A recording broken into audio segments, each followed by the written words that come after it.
Hi, everybody, and welcome to the first Fall 2020 Rainbow Bunch. Thank you so much for joining us, whether you're joining us live or watching a recording. We appreciate your participation. This is September 29th. No, I'm sorry, it's September 30th. And we're going to be talking about a very specific intersection today. We're going to be talking about queer Latinidad. So I'm going to go over some slides today. I'm going to talk about a little bit of information and hopefully leave you with more answers and questions, but we'll see. So for those of y'all who don't know, my name is Emily Van Kirk. I work in the Office of Diversity, Inclusion, and International Programs, and I'm just really pleased and privileged to be able to have these conversations with y'all. Sometimes when we talk about LGBT identity, it can get really easy to kind of get stuck on the higher level topics, talk about things that are kind of big picture, and erase the diversity and distinctions of identities that exist within our communities. There's no one way to be LGBT. There's no one type of LGBT person, and LGBT people exist in all communities. So with no further ado, I'm gonna go ahead and share my screen and go over some slides with y'all and see what we find out today. So away we go.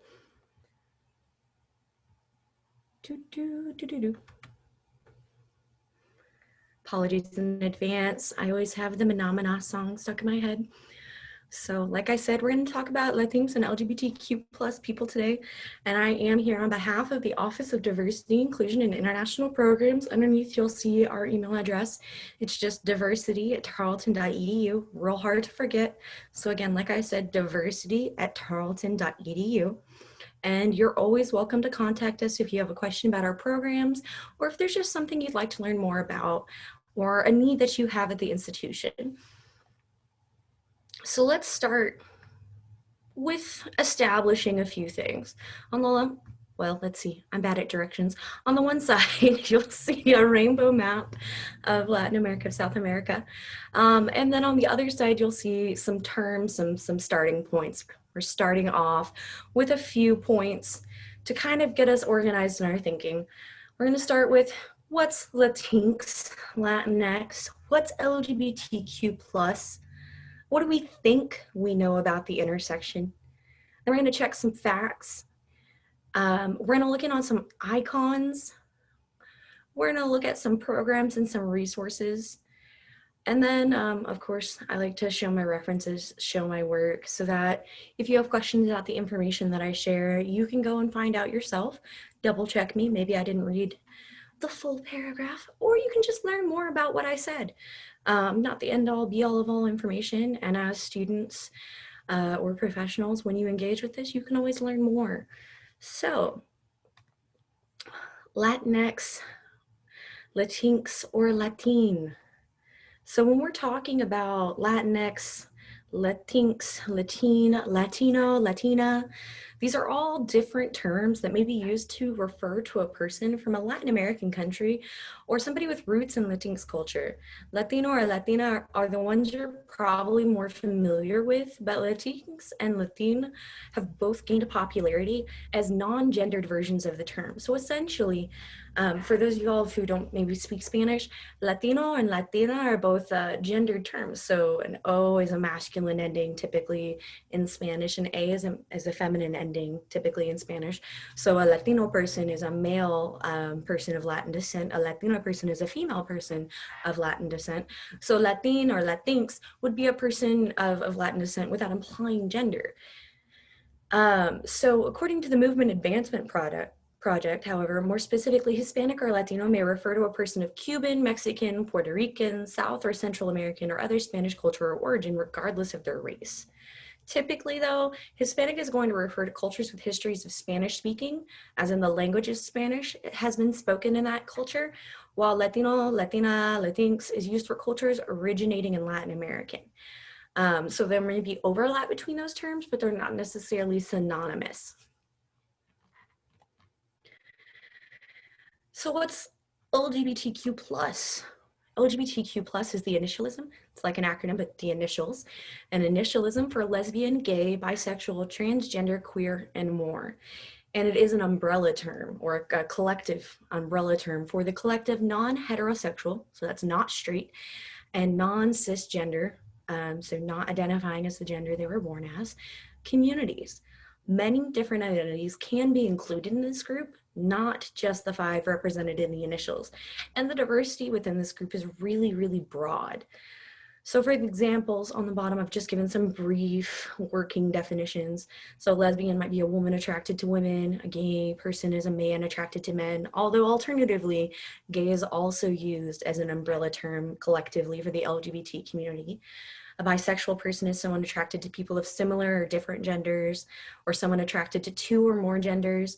A transgender person is someone who does not identify with the gender they were assigned at birth. And a queer person is somebody who has a fluid identity that describes non-conformity of sexuality or gender. So someone who isn't straight or someone who isn't cisgender. So it's a pretty broad spectrum. So when we're talking about Latinx and LGBTQ, we're actually talking about quite a few things.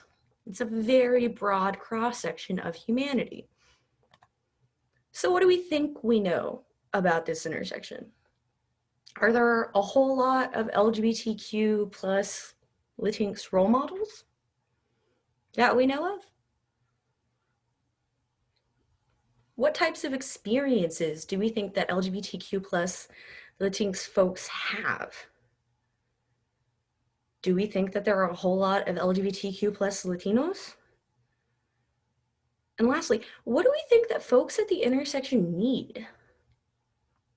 So those are really the questions that I'd invite you to ponder while we review the next couple of slides.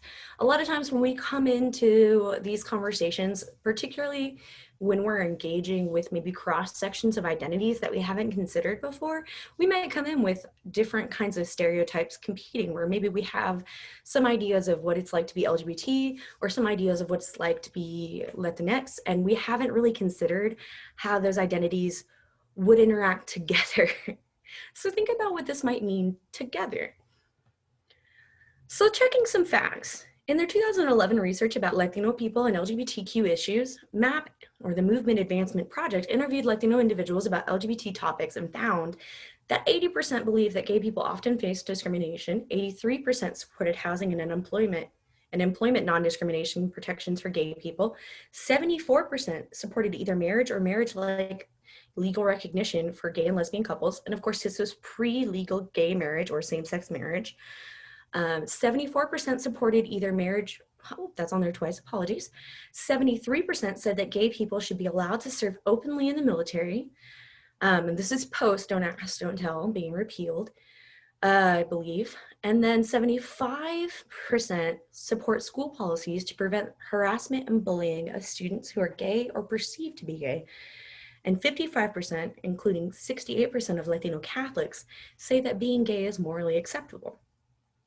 So while some people may have anticipated some negativity, MAP found a lot of positivity. However,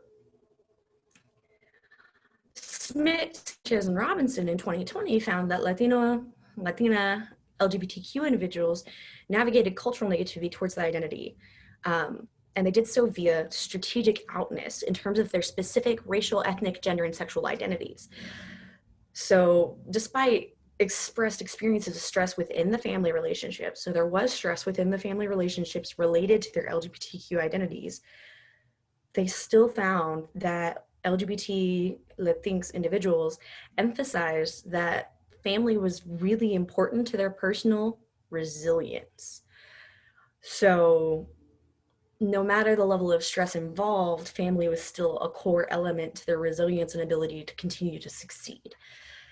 Additionally, the researchers observed that religious objections to LGBTQ identity could fracture relationships, particularly due to high levels of something called familialism, but that Latinx LGBTQ individuals had nuanced relationships with faith themselves or with religion themselves. So familialism, for those of y'all who are less familiar, is a social pattern in which the family assumes a position of ascendance over individual interests. So essentially, within certain Latino cultures, family over self is the simplest way to put that. So because family ranks so high, if your family has an objection to your identity, it could really do a number on your personal sense of identity, or could really damage your relationships with your family. However, that doesn't mean that it couldn't also benefit you. So the sense of family is really important. When you have a welcoming family, it was really beneficial for Latinx LGBT individuals for the same token, because the family over everything meant that that effect was amplified as well. And while some people did experience negative pushback from religious belief, other people found acceptance for their own LGBT identity through their own faith. So again, nuanced relationships with family, nuanced relationships with religion. And just continuing down the line of checking facts, checking our information, research and information from supporting and caring for our Latino LGBT youth tells us that approximately 6.4% of young adults aged 18 to 29 in 2012 identified as a sexual or gender minority in the US. Compared to white LGBTQ youth, LGBTQ Latinx youth were less likely to disclose their sexual and gender identities that same time. And there was some evidence that Latinx families were less accepting of gender and sexual diversity. This is interesting because disclosure of an LGBTQ identity can be dangerous when it's done in an unaccepted family or an unaccepting family, and that rejection has been linked to an increased illicit substance use. And this is particularly interesting as well because that increased risk and that potential for rejection is always, it's amplified as well by that heightened level of familialism. So additionally, research coming out of the Williams Center also found that almost 1/3 of Latino and Latina same-sex couples live in New Mexico, California, and Texas. 4.3% of Latino adults identified as LGBT in 2013. 15% of LGBT Latino adults have college degrees, and LGBT Latino adults have higher rates of unemployment than their non-LGBT Latino adult companions, or as a comparison. So you'll see on the other side, I've pulled out some of the facts and some brighter, more obvious. And I want to point out as well that there's that emphasis on family demonstrated throughout. You'll see that 29% of Latinx same-sex couples are raising kids. So I want to talk a little bit about icons. So we talked a little bit about experiences, and we talked a little bit about facts. Now we want to talk about icons, because I asked if we had role models, right? If we had representation. And I want to demonstrate the fact that we do have some representation. So over here we have a photo of an individual that y'all may or may not recognize. So this is where, we can guess maybe who it is.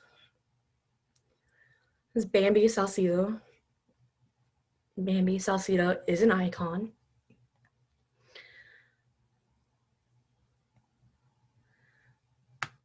Bambi is an advocate. She's dedicated. She's a storyteller. She's the leader of the Trans Latina Coalition, a group formed in 2009 to create voice, visibility, and community for its members across the United States.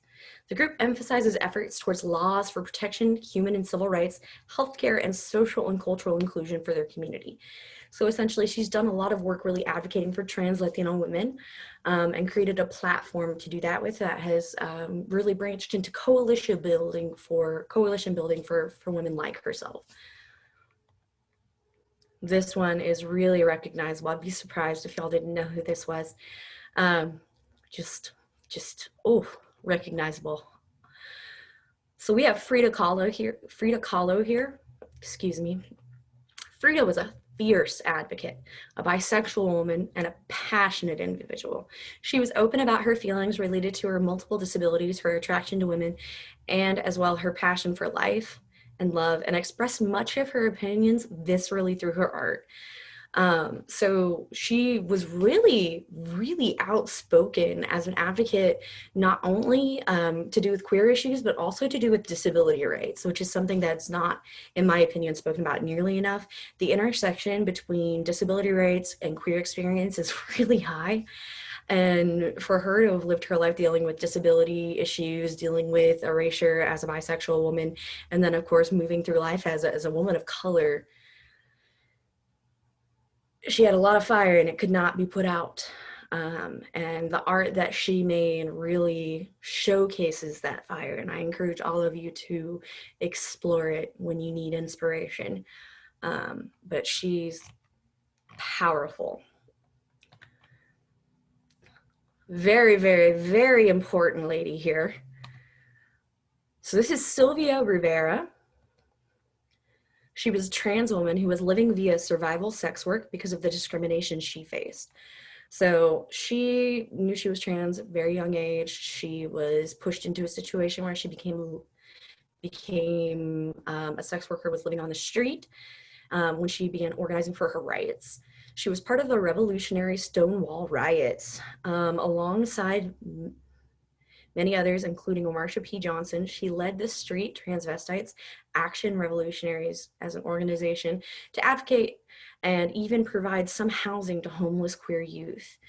She eventually moved out of direct lines of advocacy and leadership before coming back into advocacy briefly before her death in 2011, I want to say, when she was around 50 years old. But she never stopped fighting. She never stopped pushing. If you go and look through photos in the early 1970s of people advocating for gay rights, for trans rights, you'll find Sylvia in the background of almost half the photos. She was a firebrand and she was not going to take anyone's crap sitting down. It's absolutely impressive. And her story is a really great example of why we need to support our advocates, because she went through so much work and got to a point of being exhausted, and she didn't have a network that caught her and supported her when she needed it. And I think she was really let down. This next individual is fantastic. Amazing individual. So this is Amaranta Gomez Regalado.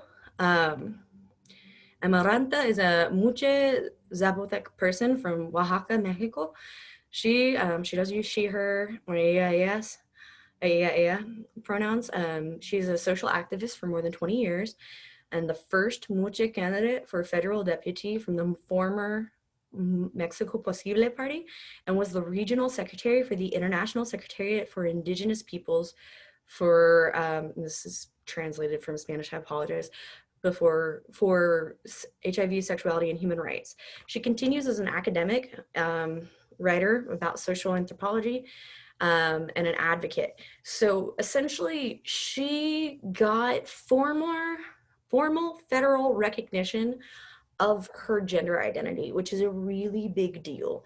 Muche is a very specific non-binary is really colonizing term to be using to refer to it, but outside of our binary Western idea of gender, Muche is a very specific gender identity, and she got recognition for who she is as a person.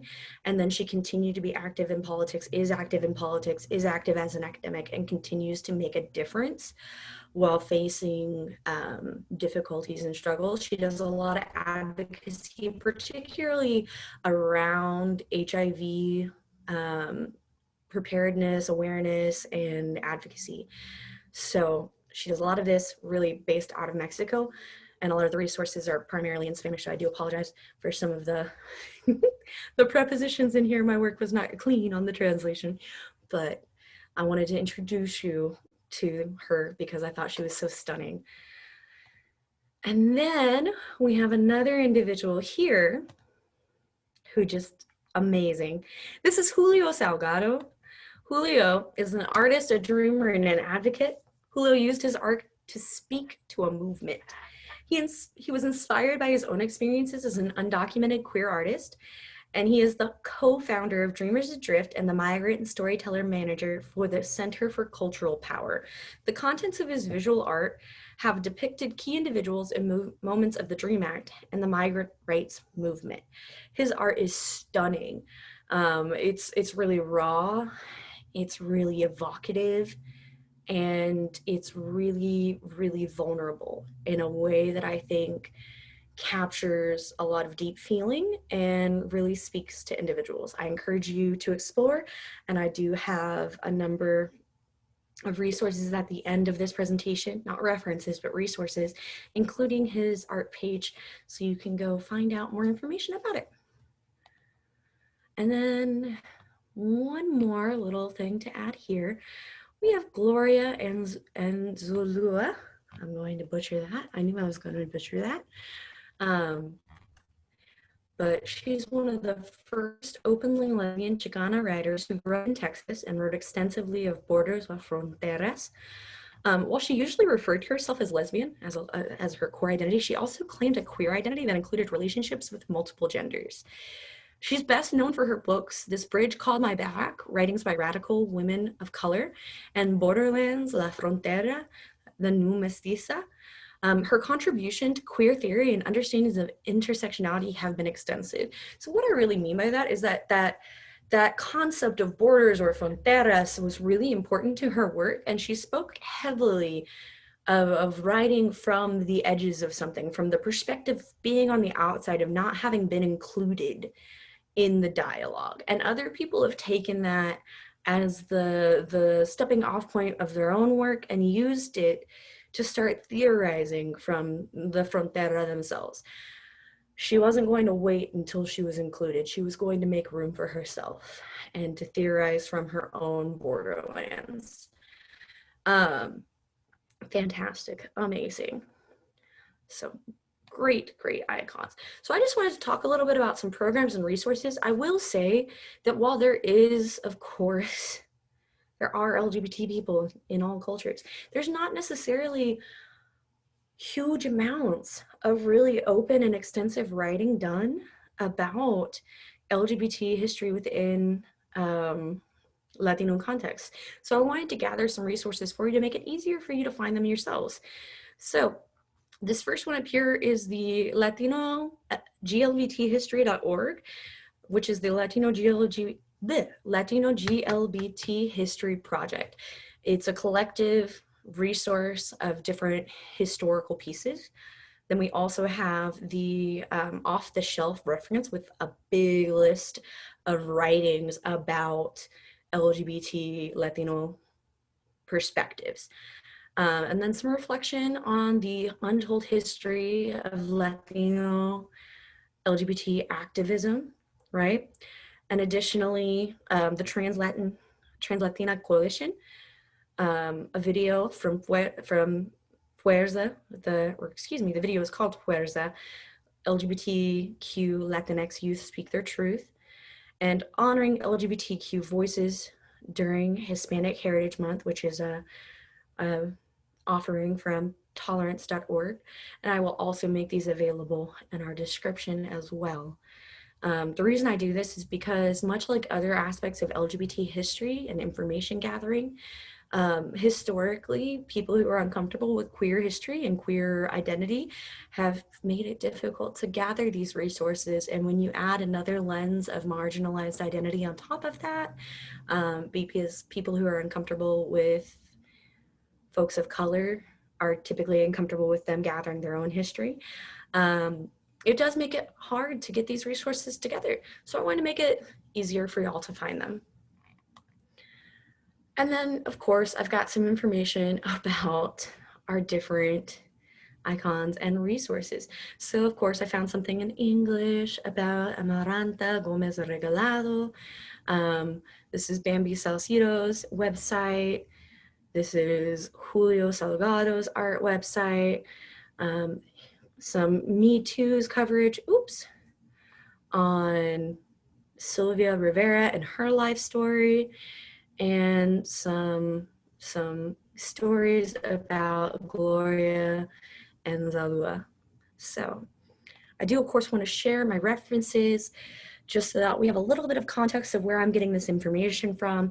As I mentioned, it's not always the easiest to find up-to-date and accurate information. So if you have questions about this information or you want to provide me with some more, I'd love to learn.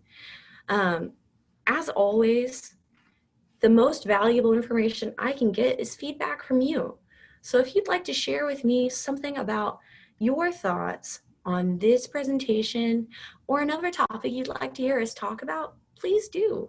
Additionally, if you'd like to join us on October 27th for our conversation on the history of queer pride and why queer pride, I'd love to see you. But if you could, please take the time to scan this QR code, complete the little handy dandy Google form evaluation, and let me know what you think. All right, thank you so much and have a great day.